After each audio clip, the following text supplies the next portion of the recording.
ಕರ್ನಾಟಕಕ್ಕೆ ಇದು ಉತ್ತರ ಭಾರತದಲ್ಲಿರ್ತಕ್ಕಂಥ ಜಾತಿ ಮತ್ತು ಧರ್ಮದ ತಾರತಮ್ಯದ ಮೇಲೆ ಹುಟ್ಟಿರ್ತಕ್ಕಂಥ ಅಂಶ ಅಂತೇಳಿ ಸುಪ್ರೀಂ ಕೋರ್ಟು ಭಾಳ ಸ್ಪಷ್ಟವಾದ ಎಚ್ಚರಿಕೆಯನ್ನು ಕೊಡ್ತು. ಆ ಥರ ಬಡವರು ಯಾವುದೇ ಜಾತಿ ಇರಲಿ ಯಾವುದೇ ಧರ್ಮ ಇರಲಿ ಅವ್ರ ಮೇಲೆ ಬುಲ್ಡೇಜರು ಹರಿಸಿ ಅದನ್ನು ವಾಸಸ್ಥಳ ನಾಶ ಮಾಡೋದನ್ನು ಒಪ್ಪಕ್ಕೆ ಸಾಧ್ಯ ಇಲ್ಲ ಅಂತದ್ದು ಹೇಳಿದ್ದು ತಮ್ಮ ಗಮನಕ್ಕಿದೆ.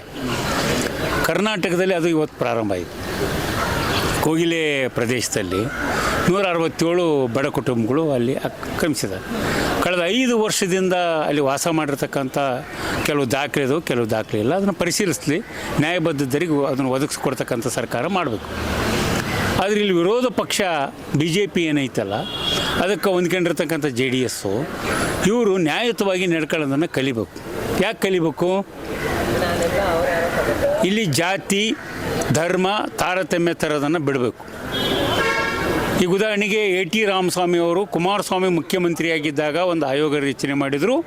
ಆಯೋಗ A.T. ರಾಮಸ್ವಾಮಿ ಇಡೀ ಬೆಂಗಳೂರು ಸುತ್ತಮುತ್ತಲು ಬೆಂಗಳೂರಿನ ನಗರದಲ್ಲಿ ಕೂಡ ಆಕ್ರಮಿಸಿರೋ ಭೂಮಿ, ಬಲಾಢ್ಯರು ಶ್ರೀಮಂತರು ಆಕ್ರಮಿಸಿರೋ ಭೂಮಿ ಎಷ್ಟಂದ್ರೆ ಸುಮಾರು 34,000 ಎಕರೆ ಪ್ರದೇಶವನ್ನು ಆಕ್ರಮಿಸಿದ್ದಾರೆ ಅಂತ ಕೊಟ್ಟರು. ಅದನ್ನು ಬಿಡಿಸೋಕ್ಕೆ ಕೂಡ H.S. ದೊರೆಸ್ವಾಮಿ ಅವರ ನೇತೃತ್ವದಲ್ಲಿ ಟೌನ್ ಹಾಲ್ ಮುಂದೆ ನಿರಂತರ ಹೋರಾಟವನ್ನು ಕೂಡ ಮಾಡಿದರು. ಈ ಕ್ಷಣಕ್ಕೂ ಕೂಡ ಆ ಬಲಾಢ್ಯರು ಆಕ್ರಮಿಸಿರ್ತಕ್ಕಂಥ ಭೂಮಿಯಲ್ಲಿ ಬಿಲ್ಡಿಂಗ್ ಮಾಡ್ಕೊಂಡಿದ್ದಾರೆ, ಅಕ್ರಮವಾಗಿ ಕಟ್ಟಡ ಕಟ್ಕೊಂಡಿದ್ದಾರೆ, ಕಾಂಪ್ಲೆಕ್ಸ್ಗಳಾಗಿದ್ದವು. ಅಂಥ ಯಾವ ಬಲಾಢ್ಯರ ಮೇಲೆ ಕೂಡ ಒಂದು ಬುಲ್ಡೇಜರು ಒಂದು ಹೆಜ್ಜೆ ಹೋಗಲ್ಲ.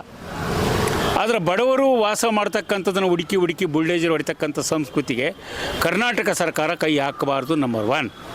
ನಂಬರ್ 2, ಅದೇನೇ ಇದ್ದರೂ ಕೂಡ ಅಲ್ಲಿ ಕಾನೂನಾತ್ಮಕವಾಗಿ ಪರಿಶೀಲಿಸಿ ಅವ್ರ ರಕ್ಷಣೆಗೆ ನಿಲ್ಲಬೇಕಾದ ಸರ್ಕಾರಗಳು. ಅದರಲ್ಲಿ ಬುಲ್ಡೇಜರ್ ಹೊಡೆದಿದ್ದೆ ಸರಿ, ಅವ್ರಿಗೆ ಮನೆ ಕೊಡಬೇಡ್ರಿ, ಅವ್ರಿಗೆ ಈ ದೇಶದವರಲ್ಲ ಅವ್ರು ಆ ದೇಶದವರು, ಈ ಜಾತಿಯ ತಾರತಮ್ಯ ಉಂಟು ಮಾಡಿ ಅಶಾಂತಿಯನ್ನು ಉಂಟು ಮಾಡ್ತಕ್ಕಂಥ ಈ BJP ಅವರು ಕೂಡ ಇದರಿಂದ ಪಾಠ ಕಲಿಬೇಕು. ಇಲ್ಲದಿದ್ದರೆ ಮುಂದೆ ದೊಡ್ಡ ಜನಾಂದೋಲನ ಆಗ್ತತಿ. ಬೆಂಗಳೂರು ರಕ್ಷಣೆಗೆ ಬೆಂಗಳೂರಿನ ನಾಗರಿಕರ ಸಮಗ್ರ ಹೋರಾಟವನ್ನು ರೂಪಿಸ್ತಕ್ಕಂಥ ಬೇಕಂತ ನೆಲೆ ಇದೇ ಕೋಗಿಲಿಯಿಂದನೇ ನಾಂದಿ ಆಗ್ತತಿ ಅಂತಕ್ಕಂಥ ಎಚ್ಚರಿಕೆಯನ್ನು ನಾವು ಕೊಡ್ತಾ ಇದ್ದೀವಿ.